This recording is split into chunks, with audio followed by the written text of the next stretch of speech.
Good afternoon. I'm Thea Keith Lucas. I am chaplain to the Institute here at MIT, and I'm very pleased to welcome you to this year's Charles Towns Memorial Lecture. And to begin our program, Gail Bucher of Interface has a few words for us.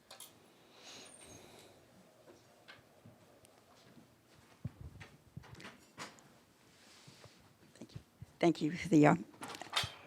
We are delighted to be here for the Towns Memorial Lecture in Science and Religion. I am Deacon Gail Phillips Bucher, former president of Interface, which was the Interfaith and Science Exchange.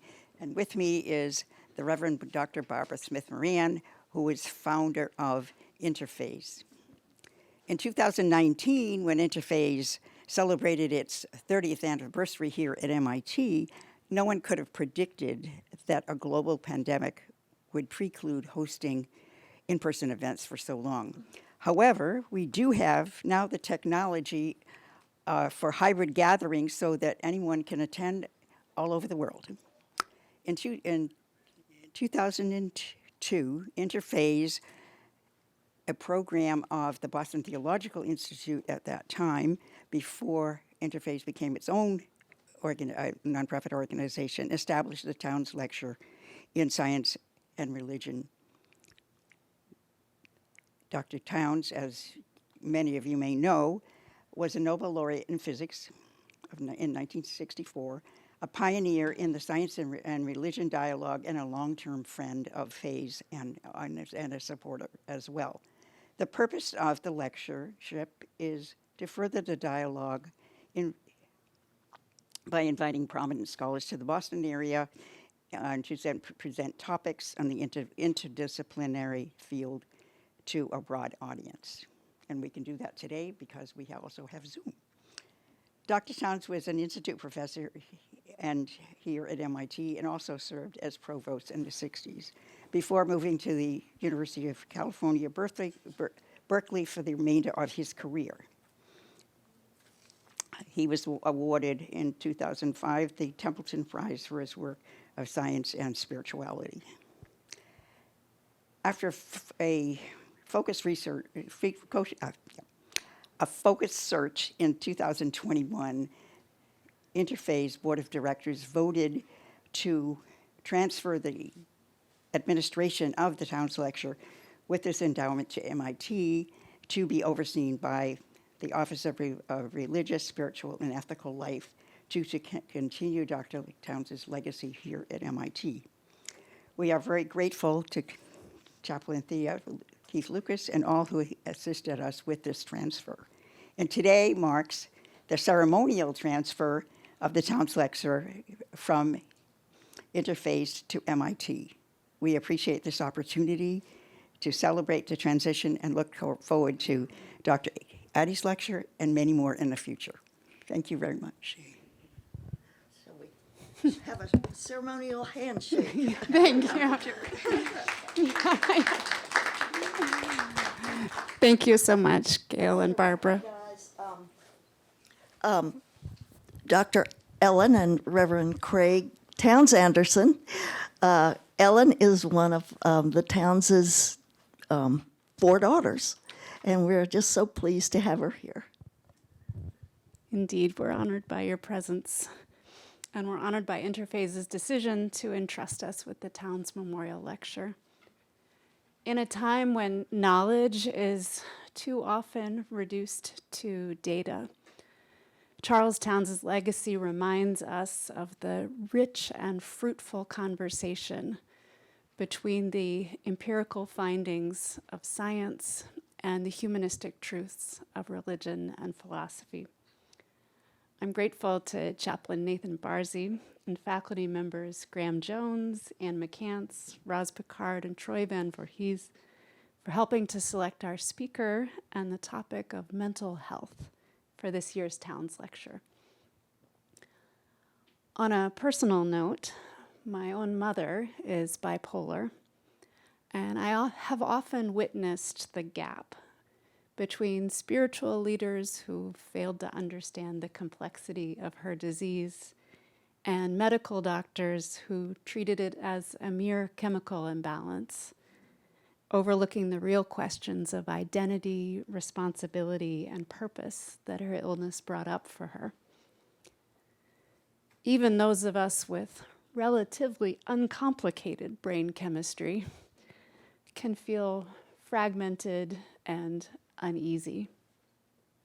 How can we find our way between the different poles of identity and culture and find our way to wholeness?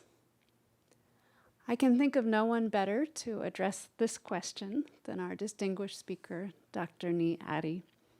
Dr. Addy is a respected neuroscientist who studies the mechanisms of substance use and mood disorders at the Yale School of Medicine. He's also well known for hosting conversations at the intersections of mental health, faith, and social justice in the university, at town hall meetings, and through his podcast, The Addy Hour. Please join me in welcoming Dr. Nee Addy.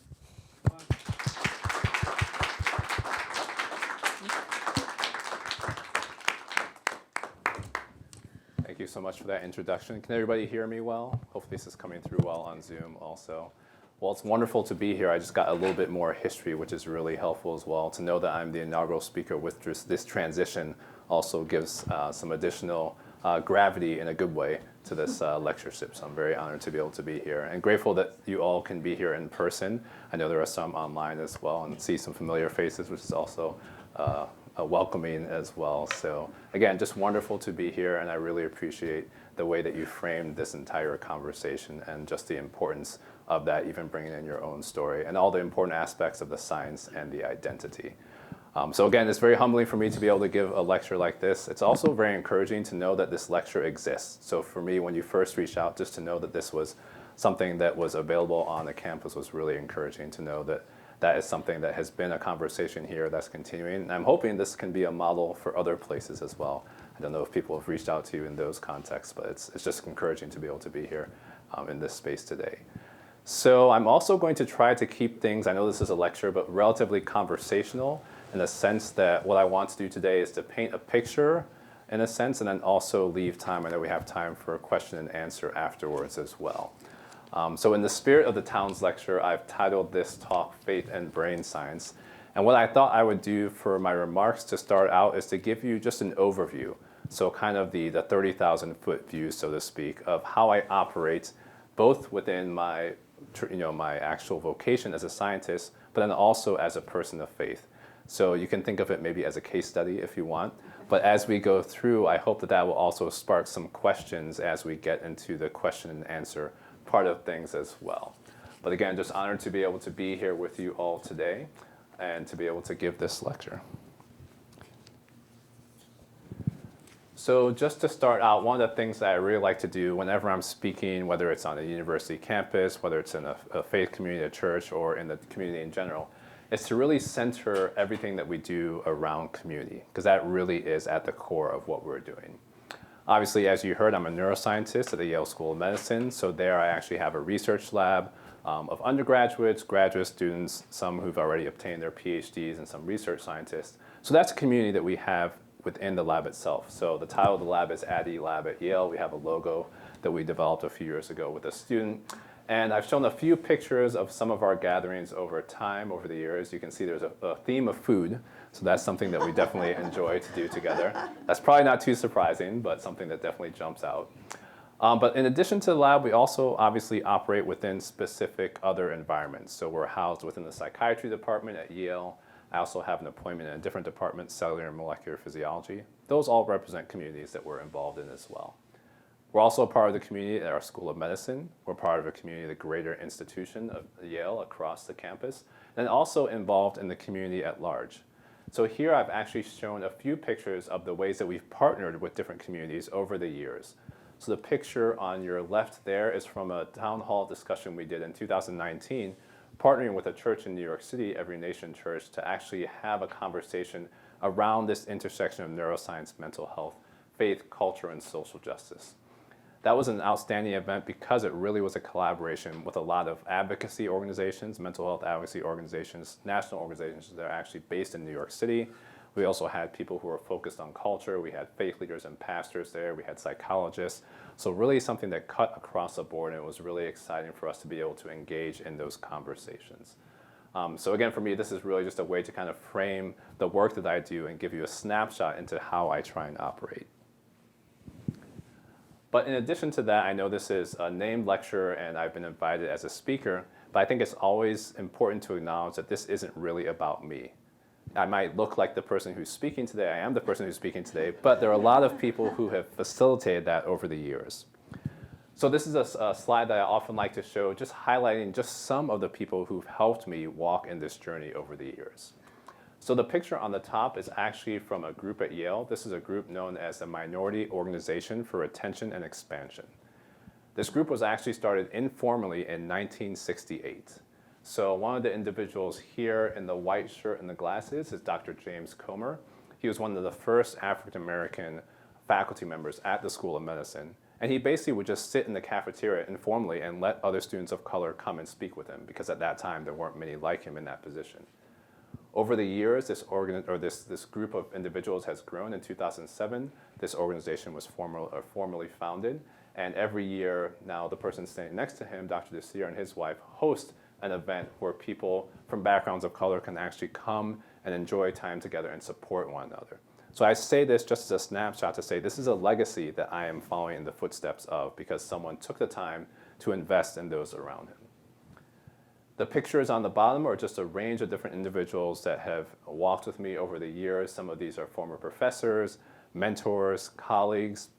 This specific slide is always a little bit bittersweet for me to share, because some of these individuals have actually passed over the 5 or 6 years since I've started showing this slide. But it's always a way for me to really remember those who've really encouraged me along the way.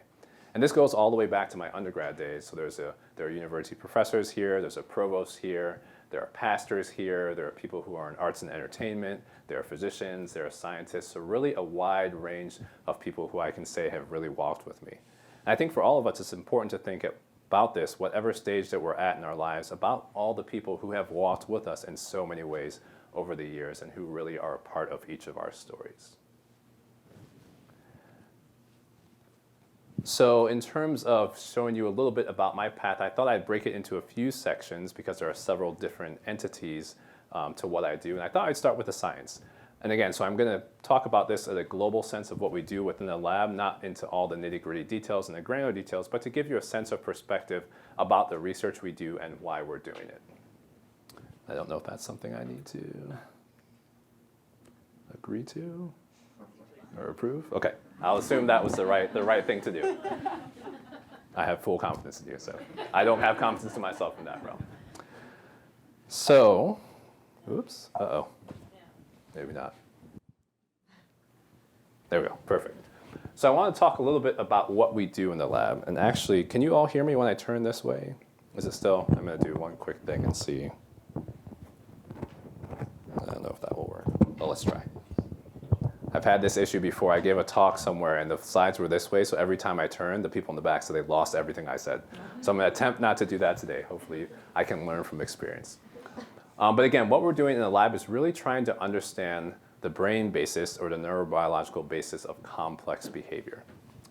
And we're doing that specifically within the context of specific behaviors. But I always like to show this slide as well, just showing obviously different types of brains here, all the way from a mouse brain up to a human brain.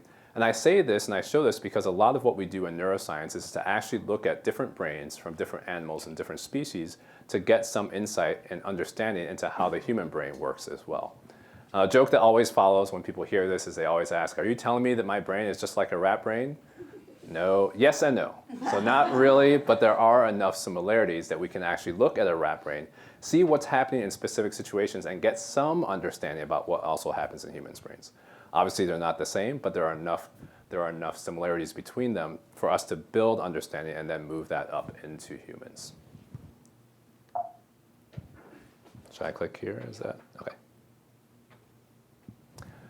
So I mentioned that we're interested in understanding complex behavior, and some of the behaviors that we looked at are called motivated behaviors. So this is a very distilled, simplistic definition, but I think it's a very good way to frame the question. Basically, we're looking and thinking about things that an organism or a person might seek out that are beneficial or things that are rewarding or positive, and then also things that someone or an animal might avoid, so things in a sense that are negative or aversive. Now, outside of motivated behavior itself, we're also thinking specifically about motivated behaviors that are associated with different mental health states and different mental health challenges. So in particular, as you heard, we do look at substance use disorders, and we also look at mood disorders, so things like major depressive disorder, anxiety, and other types of disorders and illnesses. Now, if I were to ask you, and I'm going to ask you, when you see these two, what are some behaviors or characteristics that come to mind when you think of substance use disorders? So some actions that people might take. Any thoughts or suggestions? Acting out. Acting out? Can you elaborate on that a little bit? So stimulated very easily in the extreme by things that might happen in the moment in your environment. Really well said. So he said stimulated very easily in the extreme by things that can happen in the moment. Any other ideas or thoughts, things that come to mind when you think about substance use or substance misuse? Well, Yes, right. Substance is the center of your focus, and you're very focused on obtaining it. So the substance is the center of the focus. Really good example. and anything to avoid dope sickness. So to avoid specific types of sickness or sickness related to? Dope sickness, what I've heard it called. Great example. Other examples or thoughts? Addiction. Addiction. Addiction. So how would you define addiction in that sense? So it depends on some medicine or caffeine or cocaine. If you don't have it, you will get sick. Dependent on it. If you don't have it, you get sick. Very good definition. Yeah. Another thought here? Often seeking relief from enormous pain. Seeking relief from enormous pain. Yeah. Yeah. Well said. Yep. Disgust. Disgust. So how so? Can you elaborate a little bit on that as well? It's I guess, a feeling of revulsion that people feel at, typically at things that are associated with death or decay or illness. Okay. That's Yeah. at least. Yeah, that's well said. So things that are associated with death or decay, and also some negative associations with the use, even of itself. We'll do one more, and then we'll switch to mood disorders. Mood changes. Mood changes. Yeah, very good example. Excellent. So what about mood disorders? And I'm using this very, very globally, but what are the types of things that come to mind when you think about a situation where someone might be struggling with a mood disorder? What behaviors come to mind? Inappropriate reaction. Inappropriate reaction. Just wanting to sleep a lot. Wanting to sleep a lot. Yeah, excellent example. Instability of self. Instability of self. Yeah, well said. And I guess that aspect of identity that came up earlier as well. Suicidal ideas. Suicidal ideas, yeah, good example. Okay, one more. Excellent. So I think you can see that for all of us, it's easy to kind of think about what some of these things are that we associate with both of these different states. And I hope that you could also hear, even in the comments that some people are making, there's also some overlap. So some of the topics that people mentioned for substance use or misuse also came up when we were talking about mood disorders. And that's one of the things that we've actually been thinking about as well.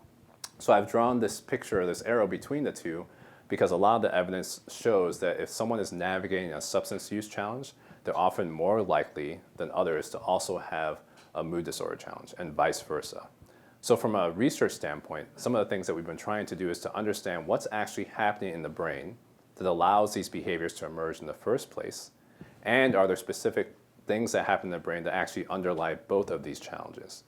From that standpoint, if we can actually identify those things, we might also be able to identify novel therapeutic approaches or medications to both help people who are navigating through substance use disorders, or through mood disorders, or through both. So I'll give you in terms of a practical example, oftentimes if people have been using a substance for a while, they'll want to try and quit at some point in time, but often during that phase of trying to quit, whether they're going through a treatment center or elsewhere, they'll have a lot of increased anxiety. And that can actually make it that much harder for the person to quit, can often lead to relapse. So some of the things that we often talk about is how can we decrease the anxiety, either with medication or with other methods, to actually make it more likely that people will also be able to get to a place of cessation. So I appreciate all the input that you all have had so far. I know this is also a sophisticated audience, so this next slide might be a little bit earlier in the understanding of neuroscience than you all, or further back than you already have to understand, but bear with me. I know we have a young listener here as well, but you may know this already as well. Which leads, okay, I'm going to interject a funny story. So I remember a few years back, I actually took my kids, I went to Duke for my undergraduate studies, and I worked in the research lab. So I think my son was maybe 5 at the time when we went back. My old advisor took out the brain and started teaching him all the brain regions. This is the hippocampus, this is that. So perhaps you've had that exposure already yourself as well. It wouldn't surprise me. But for the rest of us, let me just do a little bit of an overview. So when I'm talking about the brain, I'm obviously talking about a lot of different things that happen within our brains, but the basic building block of the brain is our neurons. These are not the only cells in the brain, but it's the ones that we have focused on in our work in particular. There are other cells in the brain that are also important for immune responses, and it's funny, those who study those say that we focus too much on neurons, we say they focus too much on the immune cells. In truth, we have to focus on all of it. But for the purpose of today, I'm going to talk about what we have looked at in terms of how these neurons, these billions of neurons in the human brain, actually work to allow us to actually move and navigate through the world. So there's different parts to these neurons. They have a cell body that's kind of the housing, the energy housing of the neuron. And as you all likely know, they send electrical signals that get passed through the neuron from those parts at the top, cell body, from the dendrites, those spines that are sticking up. They get passed down the axon, come to this part, and then get translated into a chemical messenger. So you've probably all heard about dopamine, norepinephrine, or adrenaline. There are lots of different chemical messengers that allow the neurons to communicate with each other. So it's a combination of electrical signals and a combination of chemical signals. Now, in terms of what I've been talking about with substance use, these are some images. This is an image from the National Institute on Drug Abuse, just to drive home the point that substances themselves are also ligands, meaning they're chemical and they can actually bind to these neurons in the brain where they can change some of these chemical responses and change some of these electrical responses. So here in this slide, they're showing a few different areas in the reward system.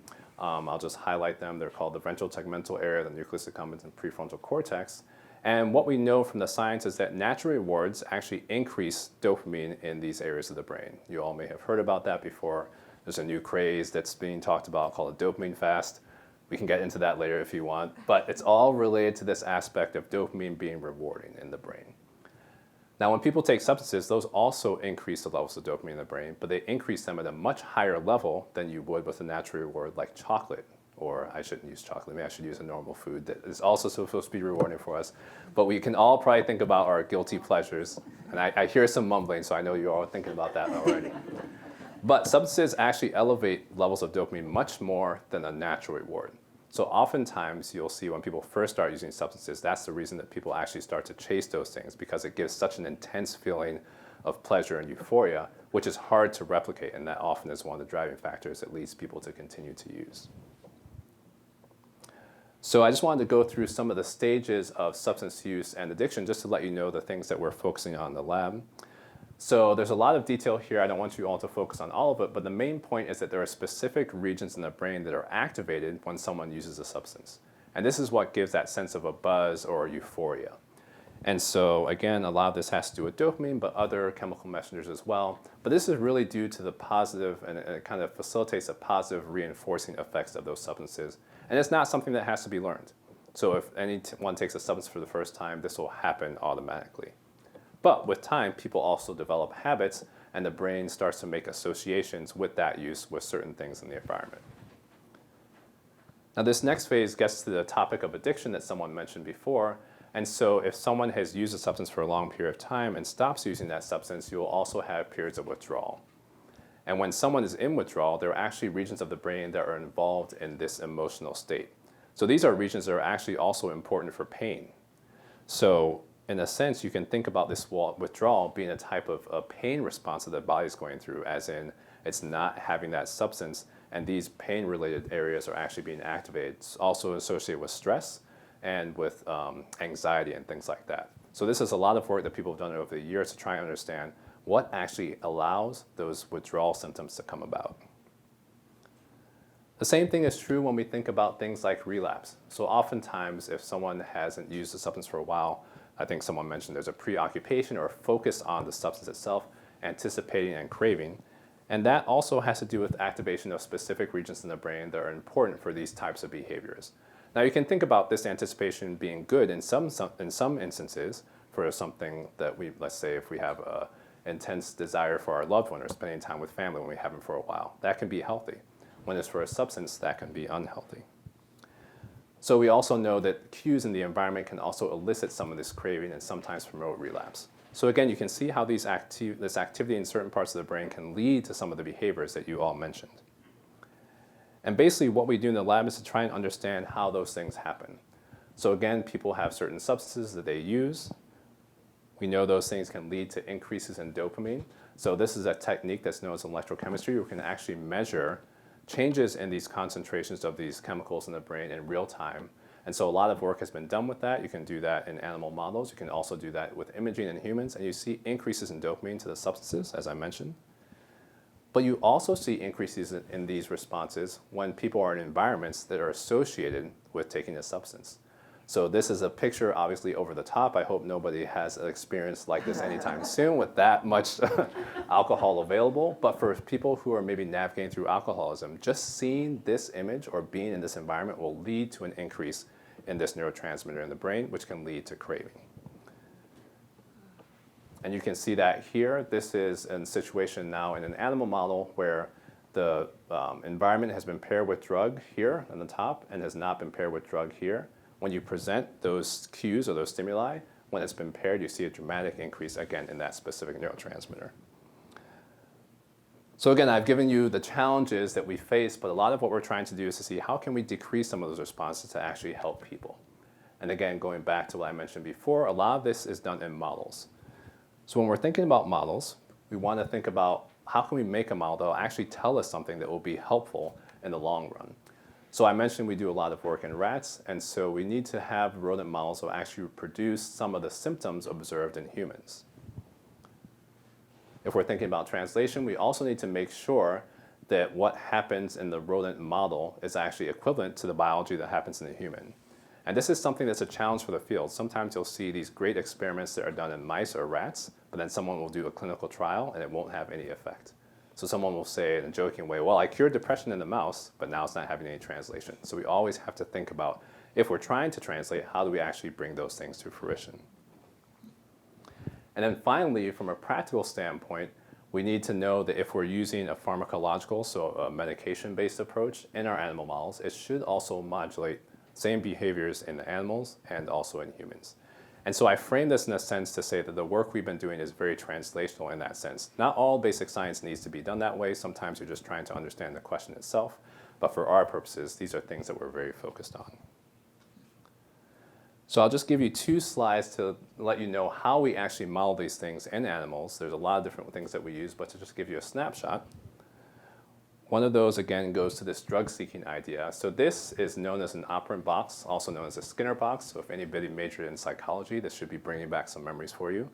I won't ask you if they're positive or negative memories. That actually ties into the theme of the talk, but maybe we'll have that conversation afterwards. But basically what's happening here is we have the animal that's placed in the box. Those 2 gray boxes there are levers, so the rat can actually press the lever. And then there's 2 lights on top of each lever as well.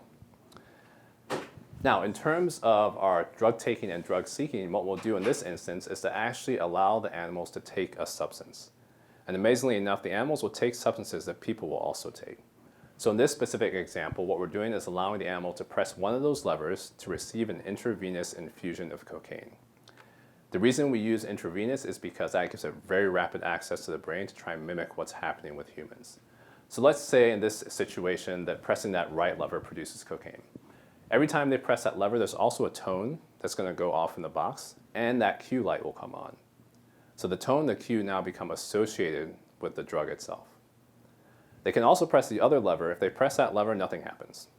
And then we change which lever is assigned between different animals to either a drug or to no programmed consequence, and we can look at different substances. We also do a lot of work with nicotine, especially with all the vaping and the rise in the vape pens and then all the different types of vape devices that are available these days. So, perhaps not surprising, the animals learn very quickly which lever produces a drug and which one does not. So what I'm showing you here is over 10 days of training. The black bar there is the active lever that produces the cocaine, and you can see that over 10 days, they learn to discriminate between the 2, so they don't press the other lever much. You also see they get pretty good at titrating how much they'll take within a 2-hour period, so it's pretty consistent from day to day. So after a specific period in time, what we'll do is to actually have the animals go through basically detoxification. So they don't have access to the drug, the substance, and they don't have access to that operant chamber. After a certain period of time, we'll place them back into the operant box and again let them press the levers. Except this time, every time they press the active lever, they won't get the drug. They'll only get the cue, so the light and the tone that was previously paired with the drug. And what you see is that they still press more for that active lever than they do for the inactive lever that has no permanent consequence. This only works if you pair the cues and the substance together during training. If you give them the cues randomly and don't associate the two, the behavior doesn't happen. So we actually use this as a way to look at their drug craving behavior. And then, in other words, asking how much will they work just to have that cue that was associated with the drug. And this has a lot of relevance for human situations as well because we have a lot of cues that are associated with different substances. So for instance, if anyone is a former smoker, you know that smoking a cigarette, often a combustible cigarette, is a throat hit that people get in the back of the throat when they smoke that. I've talked to a lot of smokers who stop smoking and say they really miss that throat hit. Now that throat hit itself has nothing to do with the buzz or the euphoria that someone gets from nicotine, but it's become so tightly associated with the drug-taking behavior that people actually miss that. And oftentimes, those are the types of things that can lead people to relapse. Stress can also lead people to relapse. So what we can do in these situations is also present a stressor. You'll see these types of behaviors occur.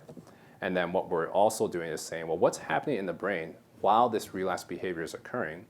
And can we actually dampen that brain response to dampen the relapse? So again, just giving you a little bit of a picture of one way that we try and take a behavior in an animal model and apply that to a human situation.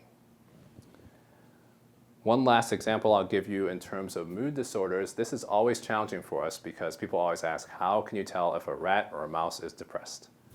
It's a very valid question. They don't speak to us, at least not as far as I know. If someone told me that the animal is speaking to them, then I might have to intervene in a different type of way. But what we can do is basically, in a sense, ask the animals to show us through their behaviors how they are quote unquote feeling. So what I want to talk about here is looking at an aspect of motivation. Now again, you may have heard in your responses that aspects of motivation are both important when we're thinking about substance use, but also when we're thinking about mood disorders. So what we're doing here is basically asking how much will the animals work for something that they really desire. So again, going back to the Skinner box, this time what we have is a situation where there's freely available lab chow that's there, so just a standard rat lab chow diet that the animals can eat. So they can eat as much as they want, but they can also have in the middle there a highly palatable sugar pellet, which they prefer. The only catch is in order to get that sugar pellet, they have to press that lever 5 times, then the pellet would be dispensed, then they can eat it. Now, I'm assuming the sugar pellet is something they desire more. I haven't tried the lab chow. I have people who have. They always say, you have to know what the rats are eating. I don't ascribe to that philosophy. Perhaps some of you might. But needless to say that when we've done a lot of tests, that animals definitely prefer the sugar pellets over the lab chow. The question is, how much will they work for that? So if you train the animals over a period of time, they will spend some time taking the freely available chow. They'll also work for the highly palatable sugar pellet. Now, what researchers have found over the years is that this behavior is also sensitive to the levels of dopamine, which I mentioned before. It's not just thinking about substances, but also natural rewards. So if you decrease the amount of dopamine in the brain, the animals won't work as hard for that high effort reward. They'll just take the freely available chow. If you increase the amount of dopamine present, they'll actually spend more time and show more motivation to get that highly preferred reward. Now, the nice thing about this task is there's actually a human correlate of this task. So it's called the Human Effort Expenditure for Rewards task. And basically, what researchers have done is to actually look at this task while someone is in a brain scanner where you can get a sense of how certain areas of their brain are active or inactive. Now, what the situation here, instead of a food pellet, people get money. So you can use your dominant pointer finger to get a small amount of money, or your non-dominant pinky finger to press a cursor many more times to get higher amounts of money. So same idea, same principle. How much are you willing to work for the higher reward? And it turns out that if someone is struggling with major depressive disorder or has anhedonia, which is a lack of pleasure seeking, you actually see a decrease in how much a person is willing to work for the higher monetary reward. Similarly to the animals, if you increase the amount of dopamine in the brain, people will also work harder for the higher monetary reward. So now we have a situation where we can translate some of what we've done in the animals to a human situation and also back translate the human situation to the animals. So again, when we're thinking about things like major depressive disorder or anxiety, in the animals we can try and get a sense of what's happening in certain parts of the brain. We have certain types of medications that we are looking at, and we can see whether it has the same effects in humans as well. So from a research standpoint, this is very exciting to be able to move things forward. I will mention that one of the agents that we're looking at right now is an antihypertensive medication that blocks specific channels in the brain, known as L-type calcium channels, or throughout the body. They're also important for cardiac function, but they also exist in the brain. And there's a lot of evidence showing that there may be changes in these channels that are associated with neuropsychiatric illnesses. So since there's a medication that's already FDA approved, if we can understand what that is doing in the brain, we might be able to repurpose that medication to actually help people who are navigating through substance use disorder challenges or through anxiety and other mood disorder related challenges. So that's actually some of the work we're doing now to try and set up some of those clinical studies based on what we found in the rodents and to see whether that does indeed have a clinically efficacious effect. So I know I've gone through a lot of information in terms of the science. I'm going to shift gears a little bit to talk about some of the campus and community events that we've done as well, and then again open up to questions from you all. So this story goes back in this sense to 2017, and I have to give my wife credit here because she used to host a STEM coffee hour at a local library. So based on all the research that I just showed you, she actually asked me to come and to give a session about the addictive brain.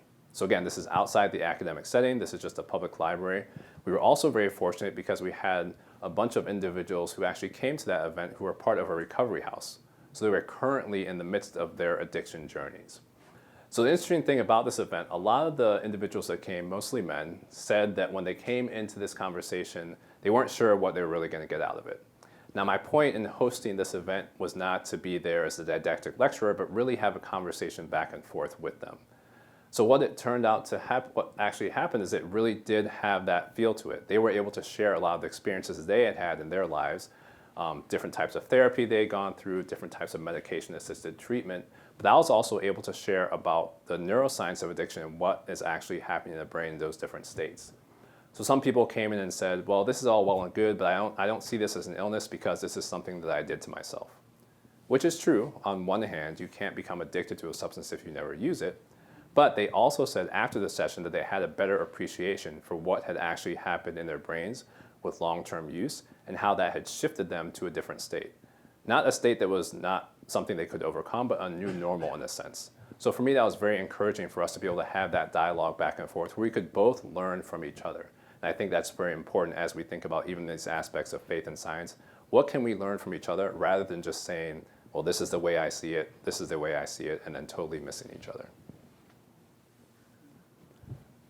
So following up from that, we also were able to start to do some of the town hall events that you heard about in the introduction.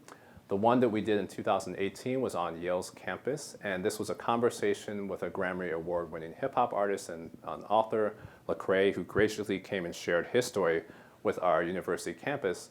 And we talked about this, about conversations at the intersection of mental health, faith, culture, and social justice. And to me, it was really amazing how much authenticity and vulnerability was in that room. Part of that, I have to give credit to Lecrae and his team because we did a lot of work ahead of time to really try and get a sense of the pulse on campus, but he was also very authentic with his story. So there was a cross-section of campus that was there. We had undergraduate students, graduate professional students, administrators, folks from all walks of life on the university campus, and there were students that came to that said that was the most transformative event they had been at since they had been on campus. And I think it's because we had conversations that a lot of people were thinking about, but that weren't being talked about in a public forum. So people had conversations amongst themselves. It was a town hall conversation, so people also had conversations with him. We co-hosted it with the Black Church at Yale in the chaplain's office, so a really dynamic conversation. People were sharing about things they had navigated where they felt like they weren't being their true selves on campus. Somebody shared that he had bipolar disorder and was in a band with other bipolar disorder individuals. Lecrae got really excited about their music. They had this nice conversation back and forth. But it really was amazing just to see how much people were willing to open up in that space when we actually pulled back the curtain and said, we're going to talk about all these aspects that intersect. We're not going to put faith in one box, science in one box, culture in one box. We're going to think about how all of this intersects together. And so in a lot of ways, that was the impetus for the work that's continued from them, because I saw such a hunger and a need on our campus and tried to move that forward in a lot of different ways. So as I mentioned before, we also followed up with this in 2019 with a town hall conversation in New York City. Maybe I got a little bit too enthusiastic because we actually had 11 speakers at this event. So you could say that was a little bit over the top.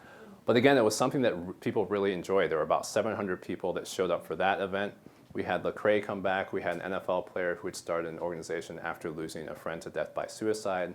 We had Vicky Sigworth from the National Alliance on Mental Illness in New Haven, who also came and participated. She has a son who has severe mental illness. And they all shared their personal stories. Then we followed up with a second panel with, again, psychologists and cultural experts who shared additional information as well.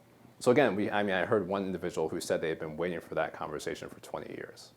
So again, just a powerful sense of feedback that we were getting just from continuing to open up these conversations and create space for these conversations to occur. Obviously, the pandemic hit. We did not expect that, as we heard earlier. And so a lot of these conversations then shifted to virtual sessions. So during COVID, we actually hosted one, or I should say UNC Chapel Hill and Duke University hosted me and Warren Kinghorn for a similar type of conversation. We also did one at Wesleyan University in Connecticut. And this was a coping in crisis conversation, again, a town hall discussion about race, faith, and mental health. For me, this specific event at Wesleyan was also very encouraging because, again, the administration was fully on board. And the administrators and other faculty were saying, we haven't really had these conversations about faith in a global sense. It didn't happen within the chaplain's office, but this was an opportunity to really see that across the entire campus and to think about how all these different topics intersect. So for me, that was very encouraging to be able to be involved in. And one of the things that I had been thinking about and just talking through with a lot of people and the teams I work with was how to bring more people into the room. So I mentioned to you that a lot of people were walking into these events and saying, this is the most powerful event I've been at since I've been on campus. I've been waiting for this conversation for 20 years. And so we thought that the podcast might be a way to scale up in a sense and include more of a national audience. So we are 40 episodes into the Addy Hour podcast at this point. I'm just sharing a few titles here with you. Obviously, you can see we didn't shy away from anything. So the title of the first episode was Wellness, Pandemics, Race, and Politics.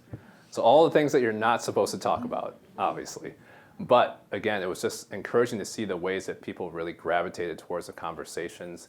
We had Jeff Gardere, who's a clinical psychologist, who we paired with a social psychologist, I'm mixing up my words.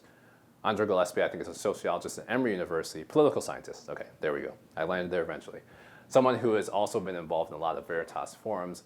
And so again, it was really nice to see the way that people gravitated toward these out-of-the-box types of conversations. We talked about the science of trauma and resilience. We also did an episode about sleep, emotional wellness, and mental health. In case you're wondering about the similar last name, that is my father, who's pictured at the top there. So another aside, it was amazing to me, you would think I would realize this being 40-some plus years old, but till we were on the screen together doing the video, I didn't realize how many mannerisms I had actually picked up from him until I could see them in real time. So if you ever want a good laugh, you can check out that video on YouTube. We also talked about things like oxytocin, social behavior, and community and mental health with Larry Young, who is a neuroscientist, and Patricia Churchland, who is a neurophilosopher. And we tried to think about how this impacts different aspects of who we are as people in different realms of society. So even thinking about the military, mental health, and the military, and the unseen wounds of war. We've talked about faith, spirituality, and psychiatry. We had Juju Chang join to talk about culture, society, and being a voice for marginalized communities. And recently did a conversation about burnout, both in terms of academic burnout, but also in terms of pastoring and mentoring. So again, it's been really encouraging for me to be able to jump into these conversations and to, in a sense, bring all these aspects of who I am into one place. So to wrap up, I did want to show you all just a few different clips from the Addy Hour podcast to give you a sense of some of that content and maybe kind of spur on some of the conversation and questions that you all might have afterwards as well.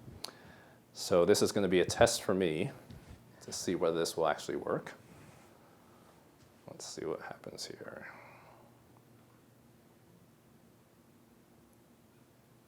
Is that a good sign or a bad sign? Okay.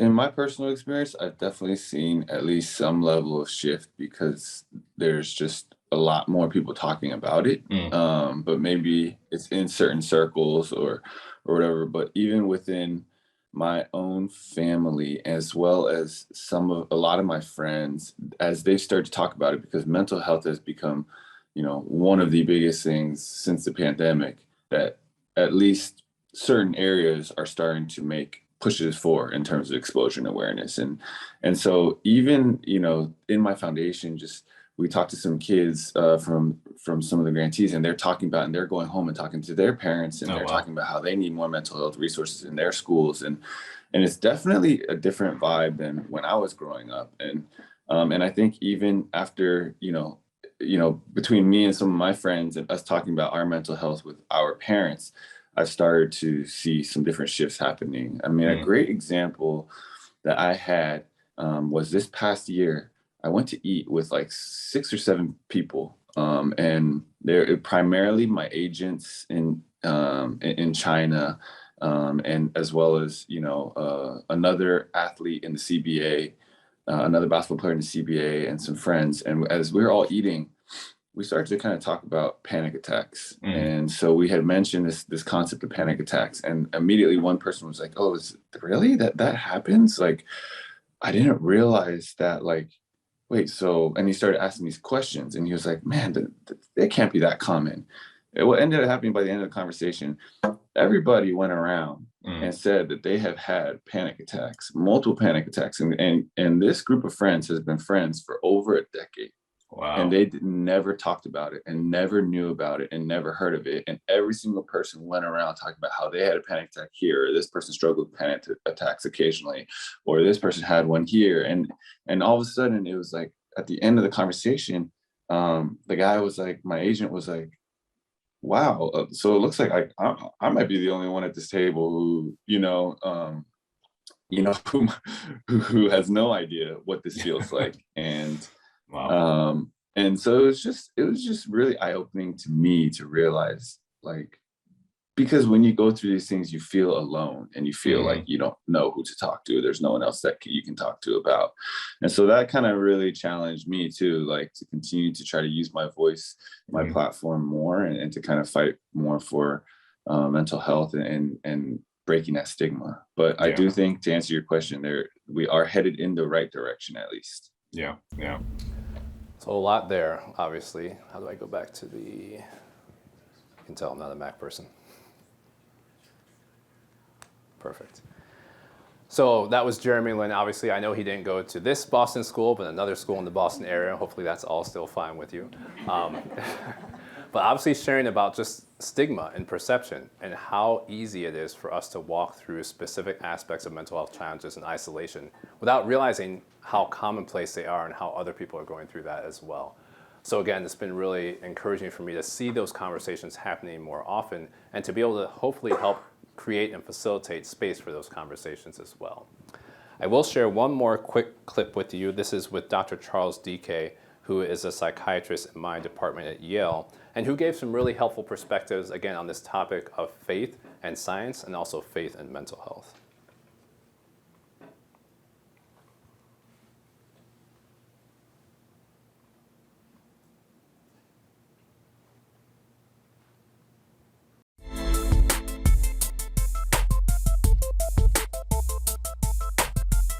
Lots of research have come up in recent years that show that for people who participate in religious activities have just a better health generally, physical and mental health generally. People who are more religious and they participate regularly in their religious activities are physically healthier, they have healthier lifestyles, they require fewer health services.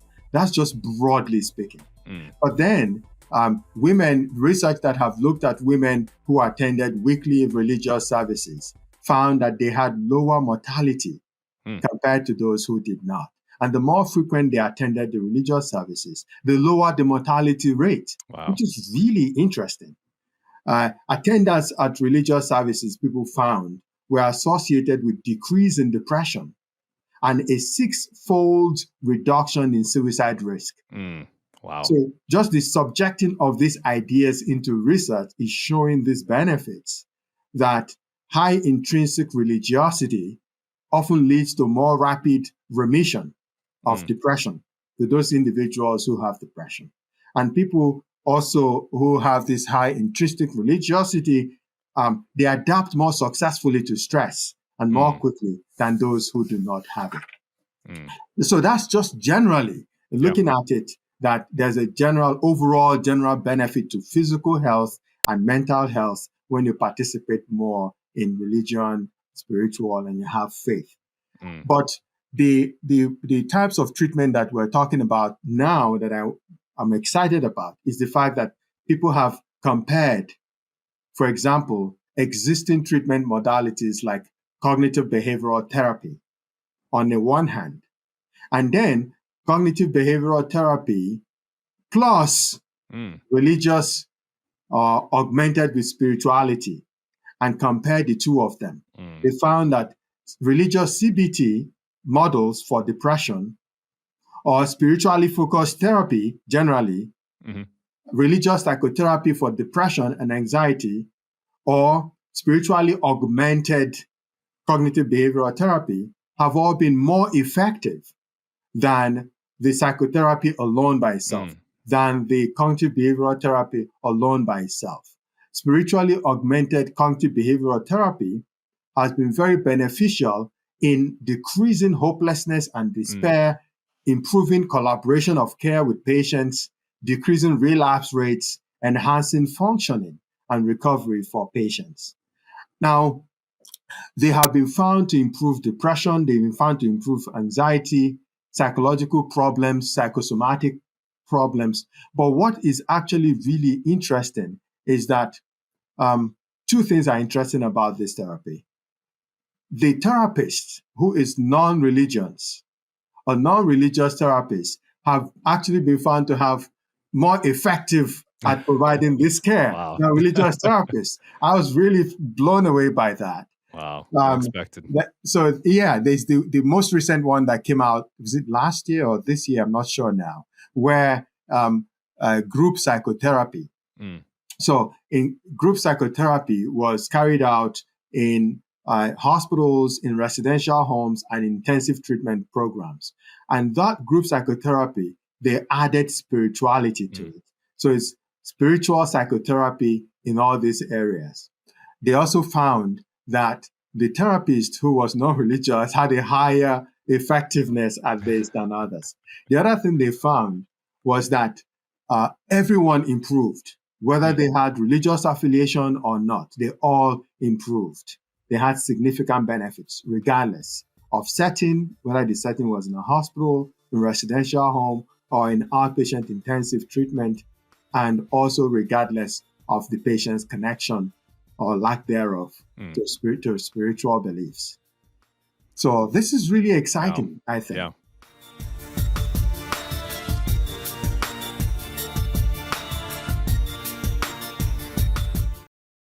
All right, so a lot that he threw out as well. Some surprising findings also, to say the least. But I think I will leave it there for now and just thank you all for going through that tour along the lab work, some of the community work, and also some of the outreach and podcast work, and then just open it up to questions that you all may have. But thank you again for your attention and for allowing me to be here.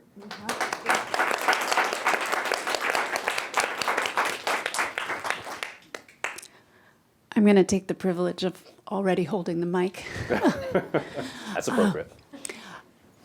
It's clear to me that this movement into the community has been really satisfying for you. And I'm wondering if there's a image, concept, story from your Christian faith that kind of motivates or centers this work for you. Yeah, so there's a few that come to mind. I guess I'll go back to one that happened while I was still doing my postdoctoral training. So this was after I had obtained my PhD. I was doing additional training at UNC Chapel Hill. And I'm actually just thinking about this as you're talking too. So I don't know if I'm always actively thinking about it, but I think a lot of what I do is grounded in some of the experiences that I had at that time. So I remember I had one student in particular who was working with me. So we had undergraduates who were working with us in the lab. And he told me about his faith journey. So he had grown up in a household where he would say he was a Christian, but at some point, I guess in high school, he felt like he started hearing a lot of feedback that he couldn't be a Christian and be a serious scientist. And so for him, those two things just didn't mesh anymore. So he'd actually just walked away from his faith and didn't know how to reconcile the two. But while I was working with him, I actually returned to his faith and told me later that for him, it was very intriguing to watch somebody who seemed to be serious about their faith, but also serious about the science. So that, I think, for me, was just an example of the importance of just living by example and giving opportunity for some of these conversations. So I think that's one story. At the same time, I'll also say in that department where I was working, there were a lot of, what's the best word to put, vivacious conversations about faith and science in particular. And so, as you might expect, there are a lot of people, as there are everywhere, who are very opposed to this idea of faith and who would have very strong objections for different reasons.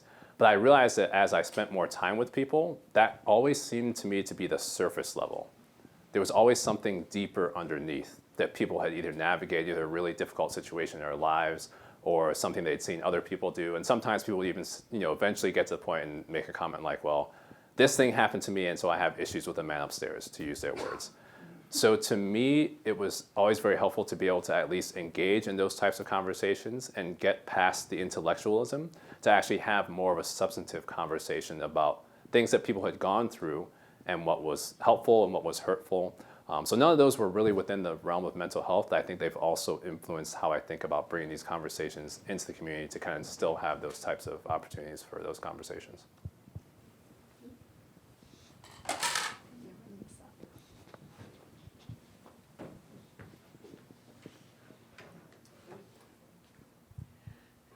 Yes, I loved what you were talking about today.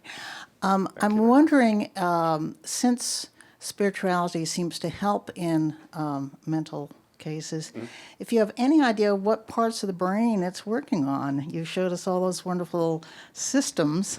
Any idea if it's specific to any of those reward systems, for instance, or aversion systems? Yeah, that's a great question. So there is some research that's been done in that. So I didn't show my typical kind of neuroanatomy slide, but one of the regions that we often talk about is the prefrontal cortex, the part in the front of the brain here that's the most developed in humans compared to animals.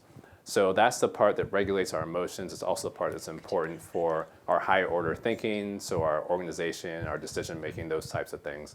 But people have also done research to look at areas in the brain that seem to be activated by spiritual practices, and that's one of the ones that come up. There was an interesting study a few years ago that actually looked at how people responded to pain. So they had 3 groups of individuals, people who said they didn't have any type of meditation or prayer or spiritual practice, people who meditated, and then those who prayed to a higher being. And then they exposed the individuals to, a slight shock and looked at how they responded to that shock. People who meditated responded a little bit less than those who didn't have any spiritual practice, and those who prayed to a higher being had the lowest response. You also saw that mirrored in their brain activity. So the people who prayed to a higher being had higher activation of the areas that are important for regulating emotion. People who meditated were in the middle, and those who didn't were at the lowest. Not to say that they weren't involved at all. So there does seem to be evidence that certain parts of the brain get activated by these spiritual practices and help us navigate through these things. And again, not to say that, if you don't have a spiritual practice, you're at a loss. That's another interesting conversation that comes up when I give this talk at times, because it's always interesting. I know this is a long answer to your question, but it's always interesting to me to think about people's perspectives and where they come from. So many of us from faith backgrounds would say that we walk into spaces and sometimes people are hostile to our faith. I've talked to those who say they're atheists and feel like they don't have a place in these conversations. So part of me is like, well, are both true, or is it just people's perspective coming in to these things? So I say that in the sense to say that it's still important for us to have these conversations. But to answer your question, I could have said yes. That would have been a quicker response, but not very. As a professor, it's easy for me to go into the details and talk. So. Oh yeah, thank you for your talk. It's really encouraging to hear talks by people who are religious in neuroscience. So thank you. I appreciate that. I guess my question is sort of about causality in the sciences and whether or not in your work or when you're thinking about sort of a meta picture of how to structure the types of things that you investigate, how you think about to what extent you pursue sort of naturalistic explanations for things. I think it's really clear that the spiritual life and natural causes are very intertwined, but it's really difficult, I think, to navigate sort of extreme caricatures on both sides, Yeah. if that makes sense. Yeah. Like, yeah, I think you know what I mean. Yeah. So I'd say there's lots of different ways I try to think about that. Yeah. I'm smiling because from the scientific standpoint, we also use causality in a very specific way. So whenever we're publishing a paper, from a neuroscience perspective, people want to know whether the manipulation we did is actually causing the behavior. So if we're looking at relapse, they're saying, is the activity in this specific region of the brain or in these pathways causing the relapse behavior to occur? And when you perturb that, does that cause a change? So that's a very reductionistic way for us to think about it, which is somewhat by necessity, but also somewhat limited. So I also think about things holistically when I'm thinking about how do people navigate through certain things. But I have to admit, that being a neuroscientist, I always have that bias to think about the brain. So I think about, well, how did someone's experience impact the brain? How did prayer impact the brain? How did medication impact the brain? How does racism impact the brain? And so I use the brain, maybe not completely appropriately, but as the readout to try and understand how these things happen. So I'd say I think about causality globally, that not any one specific thing might be the only thing causing it, but they may be interacting together to lead to that cause and outcome. So hopefully, does that get at your Yeah, question? yeah. I think it does. Okay.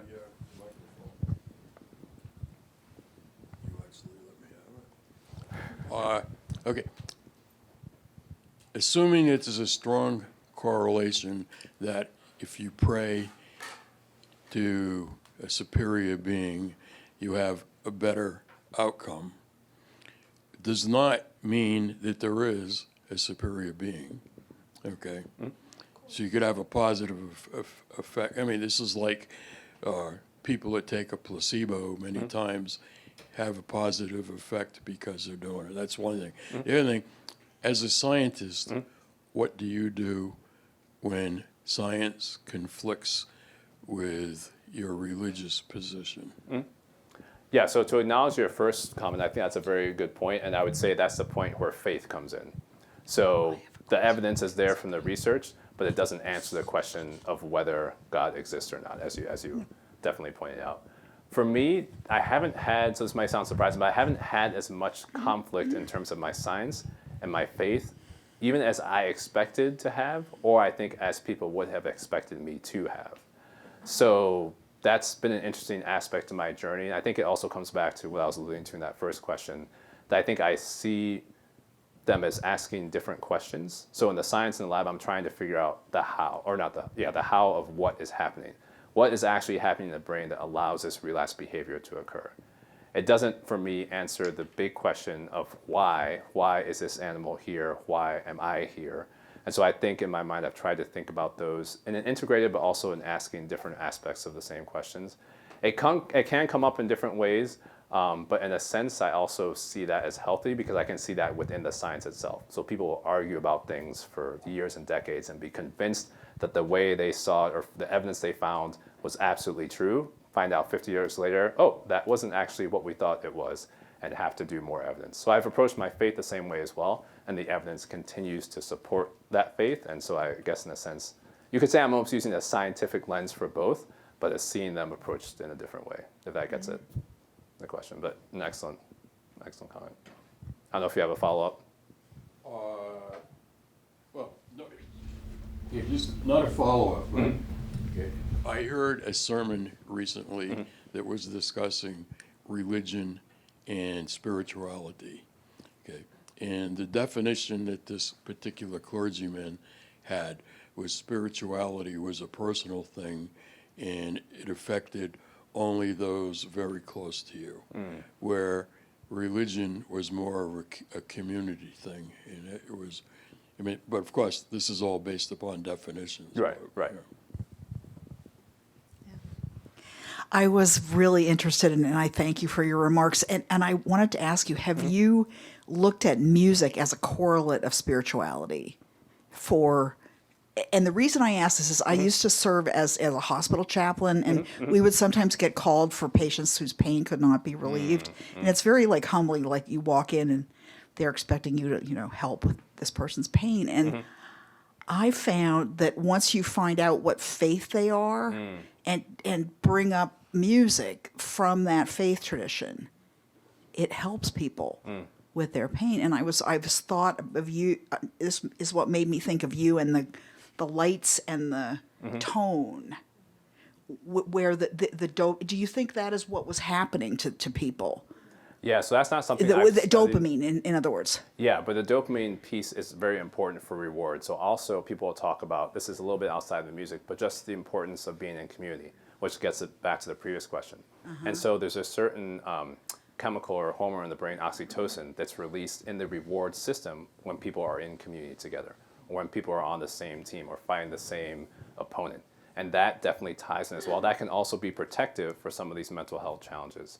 To the music question, that's something that people have definitely looked at. So the current president of the American Psychological Association, Dr. Tama Bryant, is actually a minister who also focuses on creative arts within the church as well. So she's a clinical psychologist, but she has talked about integrating music and music therapy and things like dance and faith into those components. So I don't know, I'm sure people have looked at that research, but she would definitely agree that she's also seen that to be effective. Thank you. I think Sohan was next, and then maybe back to you. Hi, thank you for the talk. This experiment that you mentioned where people without spirituality were compared with meditative people and people who pray to a higher power in the shock response, did it also look at different conceptions of this higher power among the people who pray to the higher power, like different faith traditions, say? And if so, and if not, if we were to find, through such experiment, differences, would we perhaps, I don't know, maybe perhaps a faith tradition could be engineered that could be even better at, than all the other ones to improve mental health for the sake of mental health? What do you think of that possibility? And yeah. Yeah, so I don't think they looked at specific faith traditions in a sense. I'm smiling because I can tell where I am. The question seems appropriate to me. I think I'm trying to say an MIT question, but it feels like an MIT question in a good way. But I think to your point, that's something, so how do I? It's interesting to me, so I'm going to take a little aside to come back to your question. So the reason I say it's interesting, because when you look at some of the other types of work, which I didn't talk about, that's been done in terms of spirituality, people have also done studies, I think this has been mostly at Duke University, where people will be prayed over when they're going through a specific sickness, but the people won't know they're being prayed over. And those studies, they're all over the place. Some find really strong correlations of those who are prayed over who show better health outcomes. Some show no effect, some show that it actually was worse. And so I say that as a way to say that those things get very complicated, and in terms of when you're trying to actually scientifically assess a spiritual phenomenon. So I think to your point about whether you could create it that way, let's say that you could create it that way, knowing what I know about spiritual aspects, I doubt it would fit neatly into that box anyway. But it's an intriguing thought at the same time. Thank you. Great question, though. I'm going to keep that one stored away. I may pull it out at some point. Thank you for your work.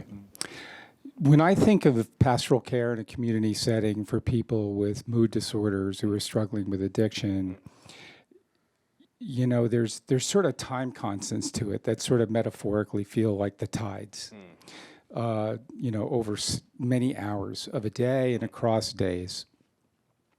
And many of the interventions that are very effective in that kind of pastoral care have that time constant as well. So I'm very interested at sort of a scientific programmatic level.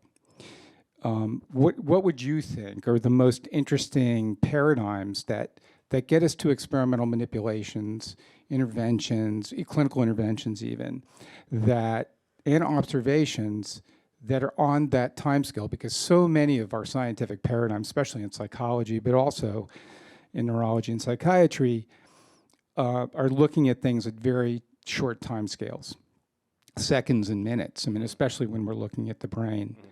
So I'm thinking in particular about some of the, research in the lymphatic system and, neurotrophic phenomena, third space kind of flows in the body. Do you think that those kind of paradigms have a lot of promise for bringing together the timescales of faith-based interventions and the more neuropsychopharmacological interventions? Yeah, the short answer to that is I would definitely say yes. And I think it's important to be able to contribute and think about all those different components and how they play a role. Because I think that's part of the challenge, as you mentioned, for what we do in the lab. And it's one of the pushback, some of the pushback that we get sometimes as well, that we're looking at something in a very acute situation that doesn't necessarily translate to that long time scale. But then you can also sometimes think about, I mean, plasticity is a word that people throw around quite a bit. How might those acute things actually lead to long-term changes in the brain that can still go across that long time scale? So I think it's important for us to think about all those different components and then to actually marry the two. So, I mean, for me, it's also been encouraging. When I was doing my first sabbatical, I was spending time with clinical psychology interns in the Bronx in New York City.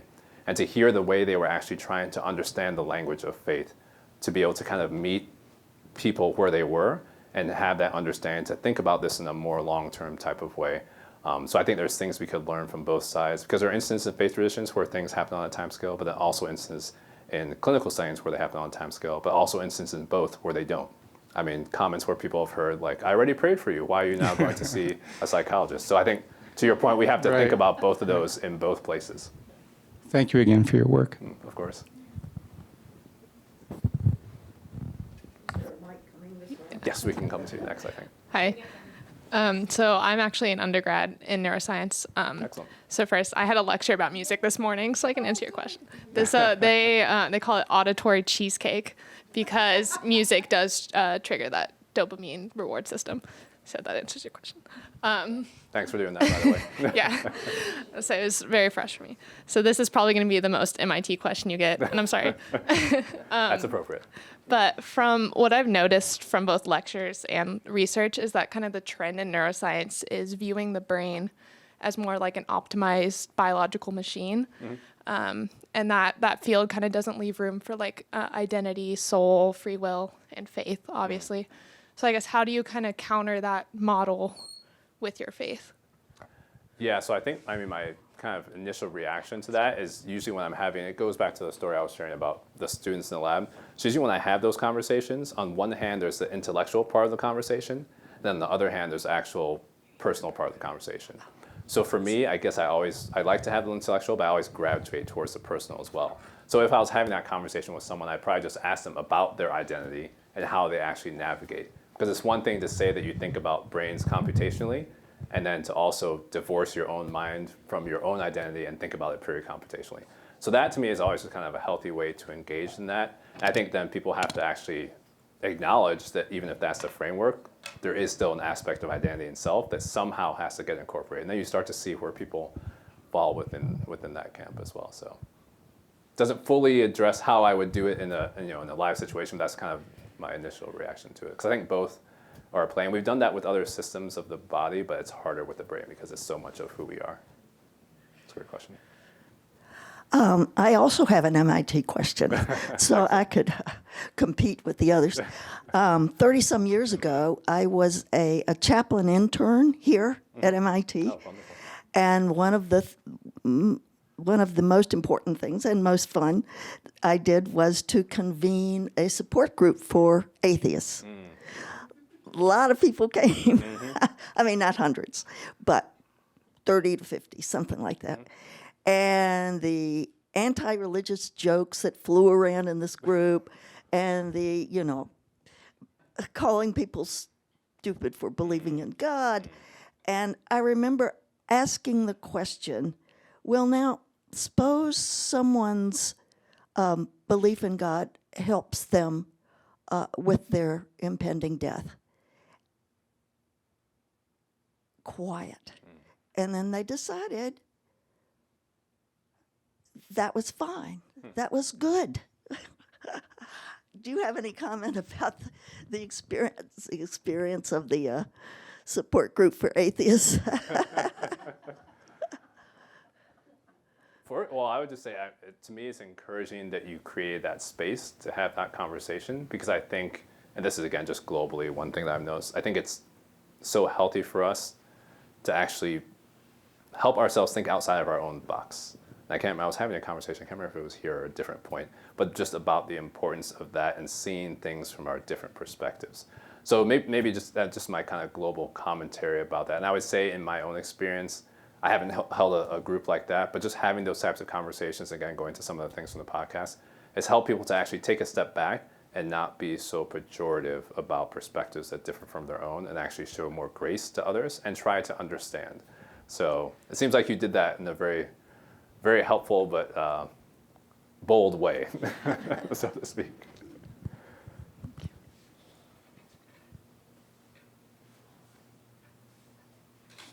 And MIT questions are wonderful. You started a good thing. Yes, so I'm actually a neuroscientist, but also a person of faith. And I remember being very intrigued in my graduate education, learning about Penfield, who's a Canadian neurosurgeon, and maybe you've heard about him in the 50s. When he did surgery on people's brains, he discovered that when he stimulated the temporal lobe, they got very strong religious feelings. And so I've often wondered, is there some center, or is there some way that we could stimulate the brain physically to produce some of what we've talked about in terms of meditations and going to church regularly and things like that? Or is that just way too simplistic, that what religion does is just so much more global to the brain than simply finding that right spot in the temporal lobe or the frontal lobe we were talking about? Yeah, it's Do you an have thoughts intriguing on- question. I mean, I would say it comes up not even just in terms of faith, but just in general. So some of the types of work that we do in the lab, the challenge, as you're probably aware, is it's very easy for us as scientists in general to just be very reductionistic. I found the one locus in the brain that does this, as if the rest of the brain somehow just becomes quiet and oblivious to everything else that's happening. But we also tend to publish that way. So for instance, I'm looking at one reward pathway. I see that it decreases relapse behavior, and so I say, this is a pathway that's important for relapse behavior. That doesn't take into account everything else the brain is doing, also likely interplay in that as well. And then all the connectivity that people are starting to look at and total brain activity. So I think to your question, the same is likely true with the faith perspective as well. I mean, people used to make jokes about, oh, they found the God spot, as if it lives in one place. But it also makes me think about a different question that people sometimes ask. So even thinking about mental illness and things like psychosis, when people often, their conversations often become much more religious as well. And so some people use that to say that people are being more in tune to God. Others will say, oh, well, see, that shows it's just a biological phenomenon. To me, one question I've always asked myself is that even if certain brain regions seem to bring that apart or bring that on, it doesn't fully answer the question as to whether that is a center that creates those feelings, or if that's the way that God designed us to be able to sense his communication with us. So again, it comes back to the faith component for me. But I think it's a really good point. Well, I'm sort of hoping that religion is a lot more global than just one or two spots in the brain. I would agree with that. Again, based on just what we see for behaviors in general. Even though we can see it with one spot in the brain, that's likely not the full story. Would you pass that down, please? I'd just like to share one thing. The Center here for Computational Science, it was a recent symposium, and the concept was that artificial intelligence of the kind, this thing, that it just requires computational processing and memory that just keeps increasing and is an incredibly huge consumer of energy. But the human brain, the computational part and the storage part are very close together, and that the human brain processes information far more efficiently than any supercomputer can. I thought that was a really interesting thing. Yeah, I definitely agree. Thanks for sharing that.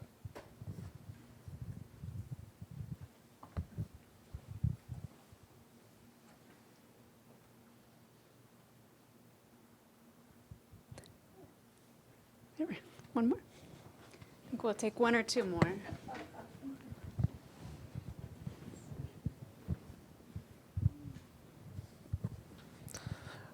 Given this apparent role of faith in improving mental health, would it be possible to engineer some drug to make people more receptive to faith and thereby improve their mental health, kind of, you know. I may have to enlist you to do that study. I will say to your point, so people actually talked about this in terms of therapy, for instance. So one of the new medications that's come about in the last 15 years is, or 10 is ketamine, which is a rapid antidepressant. So that's been really helpful for people that are refractory or really don't respond well to other medications. But it's always been important, as I've heard a lot of clinicians say, that that's not something that's just to be used in isolation. You also have to combine that with therapy. That also happens with a lot of anxiety medications, that some people might not get as much benefit from therapy until the medication has actually taken effect and made it easier to engage in that. So I mean, to your point, that's that same type of understanding. I don't know if anyone's ever looked at that.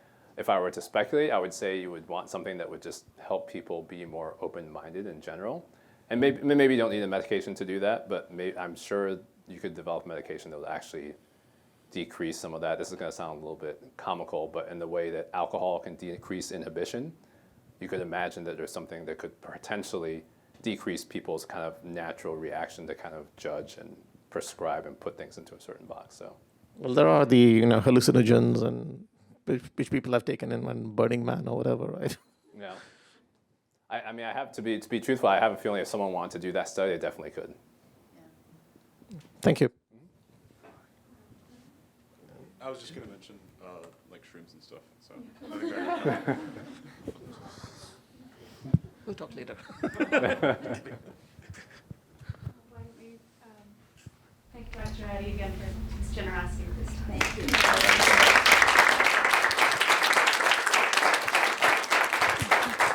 Thank you. Thanks for all the great questions. I definitely enjoyed that dialogue.